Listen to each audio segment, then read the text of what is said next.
So I haven't really been doing demo videos, but I figured I would do a quick one, give some pointers using my latest install. So this is for John. It's his weathered Dark Side of the Child with the 20-inch NeoPixel blade. It's all complete. I'll be shipping this out probably Monday morning. And so basically, assembly is pretty simple. You have pommel comes off. Scoot in here so you can see it a little better. So inside the pommel you have your speaker pod, comes out, and then the bottom has your Profi USB. This does not charge it, so if you want to charge it you have to pull the whole chassis out, unfortunately. There was just not room for a recharge port. Speaker pogos and your SD card is right there. I will do a quick demonstration and then I'll do the full disassembly because I'll need to take the battery out for shipping anyways. So yeah, so you want to make sure your pommel's on tight, otherwise that speaker pod can come loose. I think we all know what happens when that happens. And your switches are underneath this clamp card. So you have two switches like this one here. See if I can get that to focus. Yeah. So this guy here. And there's one up here as well. I won't pull it all the way off just so I don't have to reinstall the pogos. And your upper one is your activation, lower one is your auxiliary. So I'll do a quick little show and tell of the different blade styles. So for these, if you bought the child font, you'll get the child light and dark side as two separate presets. And if you didn't buy the child, then you get the default Profi setup. It's just easiest that way. I don't have to keep track of individual fonts for over the 40 installs that I have to do. And yeah, so this one has the child font on it, so I'll show you guys now. So this is the light side. And the blade style is a kind of audio flicker blue. It might actually be a random flicker, but flickering blue. And when you swing, the blade turns white. I kind of like this one because it was a mix of the Jedi blue and then the dark Saber white. So that's why I chose that blade style. Localized clash. Should have, yep. Stab and drag and all that fun stuff. And then for the dark side one,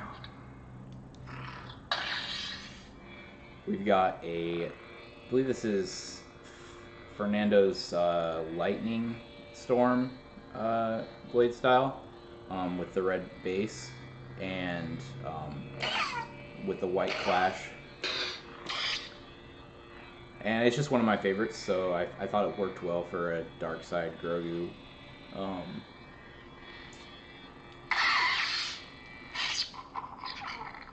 All the standard localized clash, lockup, all that stuff that you'd have on all the modern blade styles. For the sound track, you got the Mando theme. I will shut that off so I don't get copyright striked. And then you have your standard Profi fonts, the ones that come default on every Profi board. TNC Saber, Smooth Jedi, Smooth Gray, I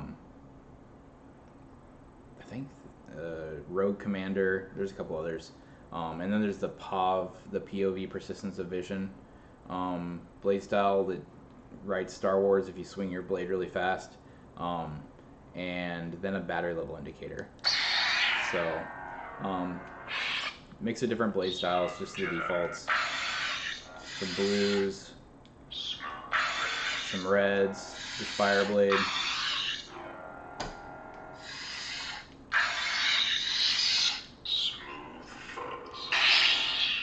Standard kind of Sith blade. I think this is a blue flame. Yeah, blue flame blade. Jedi green. white, very bright.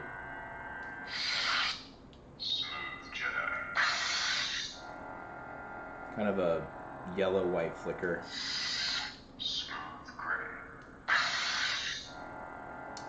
Purple. Gradient. Rainbow strobe.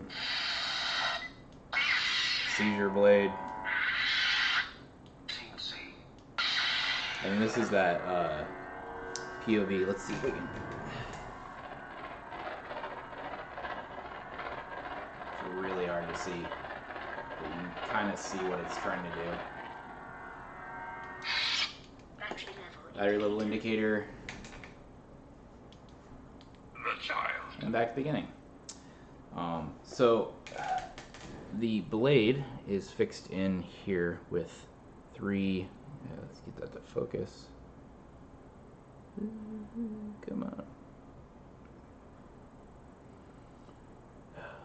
Doesn't want to focus, but three tiny M2 by 2 millimeter set screws. It's a triangular pattern to give equal pressure on the blade.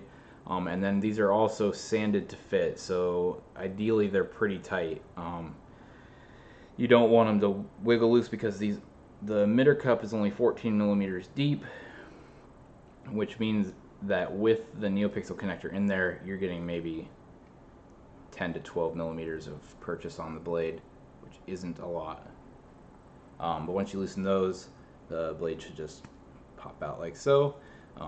The blades are a recess connector, so you can kind of see, yeah. So it's inset about 4.5 millimeters to the bottom of the PCB, and then I have again, doesn't want to focus.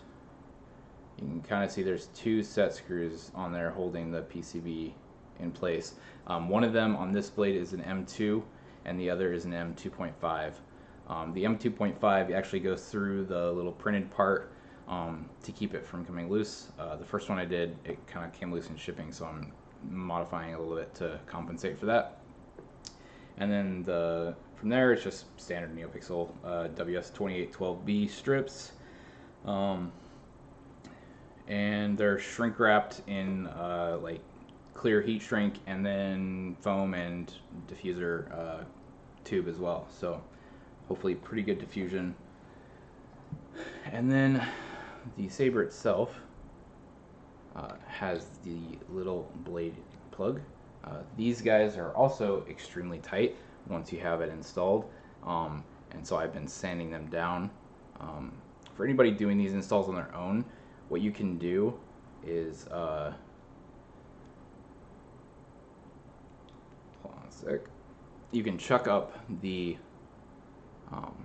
tip of the blade plug in like any hand power drill, and tighten it down gently. You don't want to be too hard. If you want to keep it pristine, I would actually wrap it with some cloth or something first, just so you're not clamping directly on that brass, because the brass is pretty soft.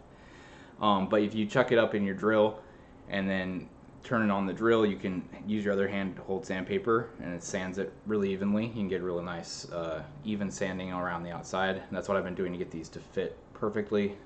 I'm only doing that on installs.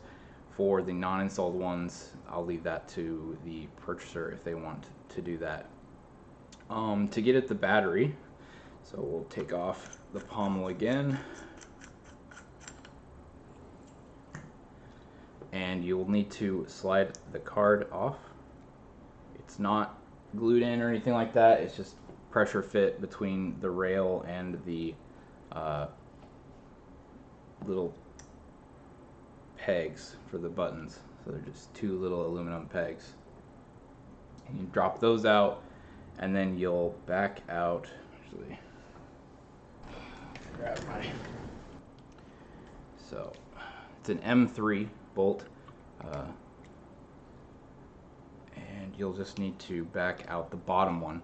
On my installed ones, I'm replacing the bottom one with a longer bolt screw to get it to thread into the chassis itself to keep it from rotating or sliding. So,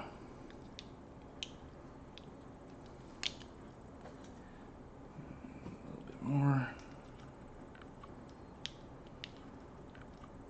Okay, once you got it all the way out, you'll notice the chassis will start to rotate. Then just pull this guy out. It's fully removable. You got the 2 brass tactile switches, your V3 NeoPixel connectors, battery on the back, and not a lot of space for anything else. There is a slot for the Bluetooth, but I don't know how you would get that to fit with the wires, because I've been using it for the wired slack, because if you don't have anywhere else to put the wires, really. Battery just pops out. You can kind of push it from the back side here. Your negative is the spring side, and your positive is the flat side. These are leaf spring, not the coil spring like you see in some other Sabers, but still applies. Spring side is your negative. You've got your Profi board, and like I said, not a lot of wiring space. I've been wrapping these in Kapton because it's just so close to that outer edge. I do not want them to short, so I've been wrapping them in Kapton. I believe Ben's been doing the same. And then the emitters, you can kind of see in there, there's a blades side PCB, and in the upper portion here, there's another NeoPixel connector. And then your speaker pod. The speaker actually faces upward, so I'll kind of explain how that works. So these pommels have circular bottom, spherical bottom, and then they have venting in that groove from the Razor Crest knob. And so when you drop this pod in here, there are holes on the pod here that line up with those holes in the groove and allow for sound venting. And it actually works a lot better than I even expected. This spherical backing really gives good resonance, and your speaker needs to face upward for that to work. So that's how that works. And then, yeah, I think that's pretty much it. John, I will have this probably packed and shipped Monday morning. I am also in the process of packing and moving my entire house, so lots of stuff going on. I'll be sharing some more once I get to the new place. Gonna have a whole floor dedicated to shadow foil props and my Saber installs and other prop builds that I have planned. And I think I may even be able to convert one room into a Star Wars room build, which should be fun. Anyways, thanks for checking it out.